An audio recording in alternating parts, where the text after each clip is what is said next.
हाँ जी दोस्तों, अनप्लस1 पर आपका स्वागत है। तो आज हमारी मार्केट बंद है, लेकिन हमने देखा है कि बाकी सारी मार्केट है जो फॉरेन की मार्केट है सब ग्रीन में है आज।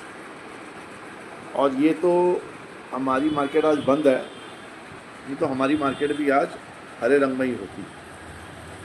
और ओवरनाइट जो चीज़ें हुई हैं उसके वजह से ये संभव हुआ है।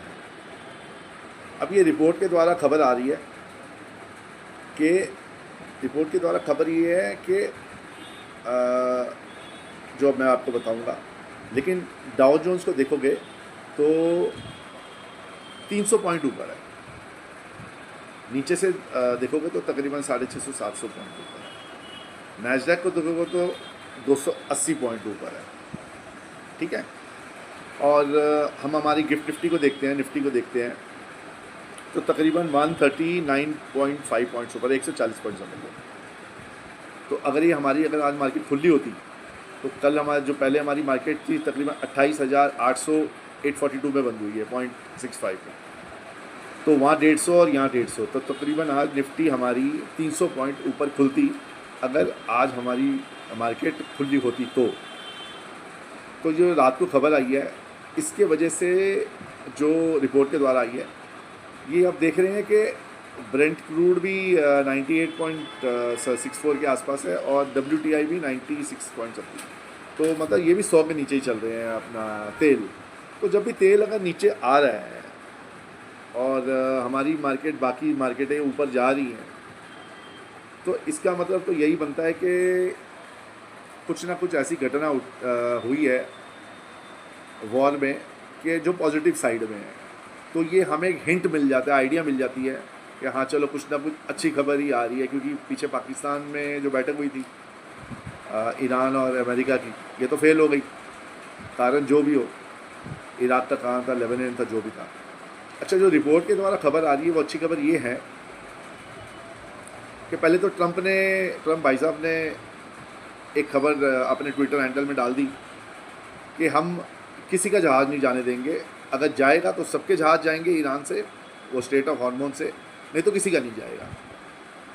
भाई पहले तो स्ट्रेट ऑफ हॉर्मोन से जो हमारे जैसे जहाज़ जाने दे रहे ईरान, जैसे इंडिया हो गया, बांग्लादेश हो गया, अपना पाकिस्तान हो गया, चाइना हो गया, रशिया हो गया, इन सबको जाने दे रहा था ईरान।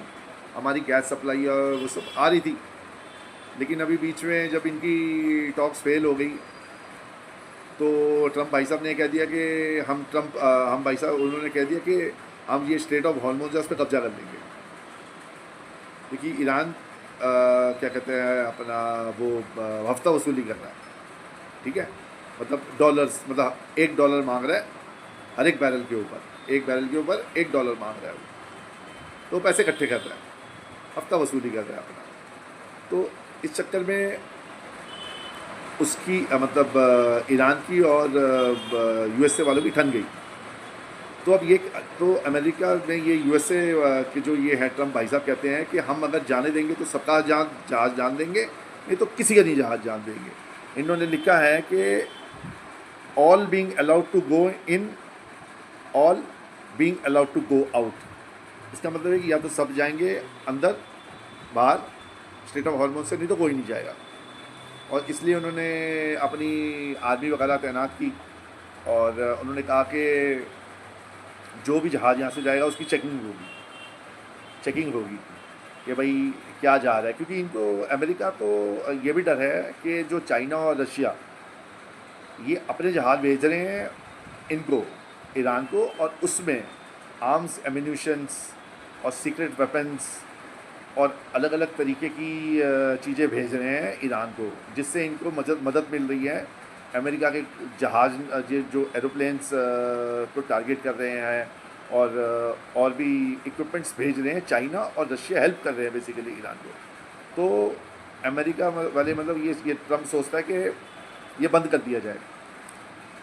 तो इसके मन में है कि ये सब वो हेल्प कर रहे हैं ना, रशिया, वो तो कर ही रहे होंगे, नेचुरली वो तो करेंगे, तब तो इतना लड़ रहा है वो। अकेला एक इंसान थोड़ा लड़ सकता है इतने अपना इराक से और अमेरिका से। कुछ ना कुछ अंदर की बात तो है ही, वो तो अंडरस्टूड है। चलो वो एक अलग बात है, लेकिन ये रिपोर्ट आई तो अब ये अपना ट्रंप ने कहा कि भाई हम नहीं जान देंगे किसी को।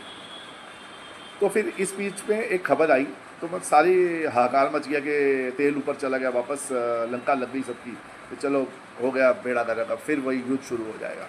ठीक है, और वैसे भी 22/4 तक तो युद्ध विराम है, 22 तारीख तक, 22 जो अप्रैल है तब तक युद्ध विराम है, उसके बाद फिर पता नहीं क्या होगा क्या नहीं होगा। तो उसी बीच में खबर आ गई कि Saudi Arabia is pressing US to drop Iran port blockage plan. इसका मतलब ये है कि सऊदी अरेबिया इस मतलब उसके ऊपर दबाव डाल रहा है अमेरिका के ऊपर कि अपना जो ब्लॉकेज प्रोग्राम बनाया है उन्हें ट्रंप ने, ये इसको ड्रॉप कर दे, मतलब इसको छोड़ दे। तो ये आ गया सऊदी अरेबिया से एक बयान, और लोग तो खुश हो गए, चल भाई ठीक है, मार्केट हरियाली में आ गई, हाँ भाई बढ़िया बात है। तो इसमें ट्रंप भाई साहब का भी एक ट्वीट आ गया कि ईरान वॉर लाइव में इसमें दिखाया है, ट्रंप सेज तेहरान मतलब Iran wants deal aims US blockage in Hormuz. इसका मतलब ये है कि ईरान भी ये चाहता है, ट्रंप से उन्होंने कहा है कि मतलब एम्स यूएस ब्लॉकेज, इसका मतलब है ये कि वो भी चाहता है कि हम भी ईरान वाले भी चाहते हैं कि ये ब्लॉकेज ख़त्म हो जाए। तो ये तो अच्छी बात है, दोनों तरफ से हामी भर रहे हैं कि भाई उसने भी, सऊदी अरेबिया ने कह दिया, फिर ईरान ने भी कह दिया हाँ अब भी चाहते हैं कि ये जो भी आप कर रहे हो अपना इसको रोक रहे हो शिप्स को आने जाने में, वो मत करो। तो ये तो अच्छी बात है। तो इसी वजह से सारी जो ग्लोबल मार्केट है ये ग्रीन हो गई। आप चाइना की मार्केट देख लो, आप यूरोपियन मार्केट देख लो, आप जापान की मार्केट देख लो, कोरिया की मार्केट देख लो, सब ग्रीन में आ गई है। तो वो तो हमारी गिफ्ट निफ्टी भी ऊपर ही है, लेकिन मार्केट ही बंद है, तो उसका तो कोई इलाज है नहीं। अभी सिर्फ हमारे हिंदुस्तान की मार्केट खुली है, और सॉरी बंद है, बाकी तो सारी मार्केट खुली है ना। तो अब इसका हम देखेंगे कंक्लूजन क्या है। इसका कंक्लूजन ये है कि अगर ट्रंप भाई साहब और ये क्या कहते हैं तेहरान जो ईरान वाले हैं, अगर किसी डील पे आ जाए और इनके बीच में कोई बात हो जाए कि भाई हाँ भाई अपना क्या कहते हैं ये हम अपना वॉर वगैरह रोक लेते हैं, तो इसमें कुछ हमारे इंडियन मार्केट्स को भी फ़ायदा ही है क्योंकि तेल बढ़ गया। तो वैसे भी देख रहे हैं आज अभी जो इकोनॉमी की रिपोर्ट आई है इंडिया की, ये क्या कहा अपना इन्फ्लेशन तो बहुत बढ़ रही है, इन्फ्लेशन बढ़ रही है कंटिन्यूस। तो ये इन्फ्लेशन बढ़ेगी तो ये जो इंडियन स्टॉक मार्केट है इसमें तो नेगेटिव इफेक्ट ही आएगा। इन्फ्लेशन बढ़ेगी तो हमारी जीडीपी भी कम हो जाएगी, और अगर हमारी जीडीपी कम होगी तो ट्रांसपोर्टेशन महंगी होगी, तो हर चीज़ महंगी हो जाएगी। वो तो आप जानते ही हो, सब चीज़ महंगी, सब्जी आटा तेल सब कुछ महंगा हो जाएगा। और इंडिया तो वैसे भी आबादी इतनी है, और ये भी सुनने में आ रहा है कि अमेरिका कहता है कि हम तो झेल जाएंगे और ईरान हम तो झेल जाएंगे, अगर $150 $200 भी हो जाएगा तेल तो हम तो झेल जाएंगे। लेकिन जो हिंदुस्तान है, चाइना है, पाकिस्तान है, बांग्लादेश है, ये जो हमारी तरफ के जो देश है इनकी तो हालत ख़राब हो जाएगी। तेल अगर महंगा हो गया तो बड़ा मुश्किल हो जाएगा रहना जीना। तो अभी अब देखते हैं कि क्या ये प्रोग्राम बनाते हैं। अब कह रहे हैं कि पाकिस्तान दोबारा अरेंज करा रहा है मीटिंग इनकी, वो अपना अगर यहाँ हो जाए तो ठीक है, नहीं तो कहीं और भी कोई जगह फैसला कर रहे हैं कि भाई अगर वहाँ पे मीटिंग करा के कुछ समझौता इनका हो जाए तो हमारे लिए अच्छा ही है। लेकिन जिस हिसाब से तेल का भाव बढ़ रहा है तो हमें स्टॉक सिलेक्शन हमारी देख के करनी पड़ेगी, जो उस चीज़ में हमें जाना। अब जैसे पीछे मैंने अब खबर दी थी आपको इलेक्ट्रिक व्हीकल की, तो ऐसे सेक्टरों में जाना ज़्यादा अच्छा है रादर दैन, क्योंकि तेल अभी बहुत मुश्किल है कि $100 के नीचे आएगा। ये कुछ ना कुछ घटना घटती रहेगी। और पीछे अभी एक और खबर आई है, ये ईरान वाले कहते हैं कि हम, और ईरान वाले तो कहते ही हैं हम, और बाकी लोग भी शुरू हो गए हैं, वो भी कह रहे हैं कि हम भी अब पैसा वसूलेंगे यहाँ से अपना जब तेल जाएगा ईरान से और बाकी भी और जगह से, तो अमेरिका की जो डोमिनेंस इसमें कम ही हो जाएगी कि बढ़ेगी थोड़ा। और रशिया तो और चाइना का तो पूरा तेल वहीं से आता है, 85-90% पूरा तेल वहीं से आता है। तो वैसे भी चाइना को तेल सस्ता ही मिल रहा है वहाँ से। रशिया के पास तो अपना तेल है, इंडिया का भी थोड़ा बहुत तेल है। तो अब देखते हैं ये जो खबर है ये मैंने आपको रिपोर्ट के द्वारा आई थी, मैंने आपको दे दी। मैंने कहा अगर कुछ आपको कुछ अच्छी लगे, फ़ायदा लगे तो।